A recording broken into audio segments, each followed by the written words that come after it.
In the area that I lived in, there were a lot of abandoned buildings and houses. There were old theaters, restaurants, motels, and houses that had long been vacant for whatever reason. The most interesting was a high school 3 blocks from my house. The high school was built in the 1940s. However, in 1977, it was destroyed by a fire, and sadly, 45 students and 12 adults, including my mom, who was a lunch lady, and my dad, who was the vice principal, lost their lives. I was only 12 and my sister was 8.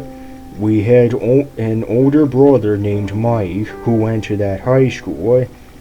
However, after the fire, we didn't hear from him for several hours.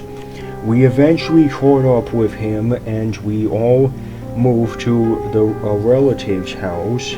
It was Mike who helped me and my sister through our parents' deaths because it tore us apart. Sometimes he would take puppets he made out of his backpack and just put on a silly show, and very often it cheered us up. After some years passed, Mike finally left the house due to the relatives we lived with ignoring him all the time, and we didn't really see him much. We would occasionally get letters from him, and as years went by, and we would get the occasional phone call to see how we were doing and such. My sister and I today were urban explorers. We searched through long-forgotten, vacant buildings and sometimes bring souvenirs from the past. Some examples were a film reel of King Kong from a 1930s theater, a calendar dated 1959 from an old office building, a record player from a house. Hell, I even took and restored a 1940s pickup truck, which I still drove today. My sister and I expressed interest in going to the school. However, just the memory of that school being the last place my parents were at kept us from going. We decided though that once we both had spare time from working that we were gonna go. And the next time we both were available was next weekend. When the weekend came, my sister and I gathered our flashlights and everything we needed. As we were getting ready to head out, I got a call from Mike saying he heard that we were gonna go to the school, and he warned us that we may not like what we see. I didn't understand what he meant, but we were gonna go anyway. As my sister and I arrived at the school, the destruction was still evident. We held back tears as we went through what was once a window. Everything was charred and you could still see things like shoes and burned remains of school supplies in some of the classrooms. I spotted at least 4 classrooms that were unaffected by the fire, and you could still see what the assignments were for that day. One classroom had been reading Macbeth by Shakespeare. In that classroom were articles of clothing like jackets and several backpacks. One backpack in particular caught my eye, so I decided that would be my souvenir. The rest I left alone. We went to the cafeteria, and boy was it a mess. There were still plates on the tables and several patches of graffiti, as neighborhood hoodlums had been known to gather in the cafeteria after it burned down. Some hallways are also clearly marked with graffiti, but the deeper in the school you go, the less common it became till it just disappeared. In the areas with no graffiti, it ranged from severe damage to the unscathed classrooms mentioned earlier. We headed to our dad's old office and saw it suffered little damage. His table and chair were still in good condition, but but old.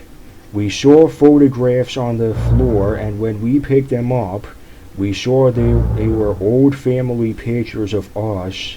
One was me, my sister, and Mike making a snowman the one time it snowed when we were young. There was another where my dad was holding me as I went to my first day in elementary. The rest was of him and my mom looking happy.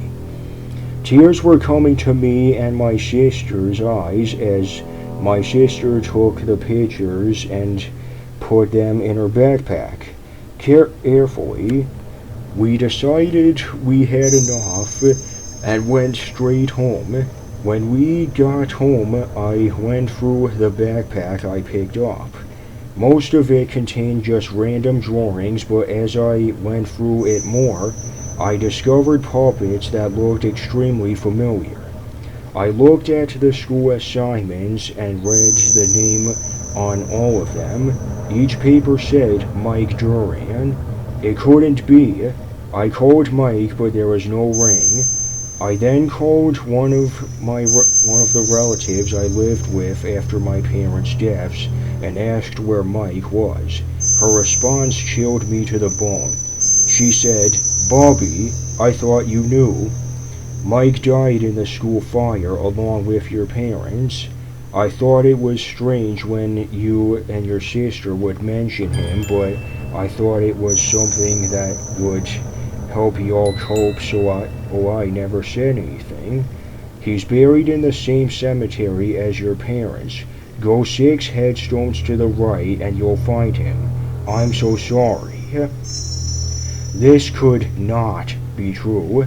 I told my sister and we went straight to the cemetery, and sure enough, 6 headstones to the right of my parents was Mike. We both broke down in tears as we realized Mike was never with us, that he died with my parents. My sister said, "So everything was just us being so heartbroken and all that bullshit, huh?" And that's when behind us we heard it wasn't bullshit. We turned around to see Mike looking like a teenager, looking just like he did the day the school caught fire, now transparent like a stereotypical ghost. He said, "It wasn't bullshit because I knew that if y'all found out I died too, y'all would go nuts. So I asked the big man upstairs if I could at least stay with y'all until y'all were ready. He agreed. However, he said that until y'all find out the truth about me, I shall remain on Earth. Don't you see? I didn't want y'all to be alone, to suffer it through the death of the whole family, but my work here is done, and now you know the truth. I must go now. Take care. I love you too." We told Mike we loved him too, and watched him vanish into thin air. We both knew that we would never hear from him again until we too passed away. But instead of grieving, we accepted that our older brother stayed with us and to take care of us, and even up from the heavens, he would always watch over us.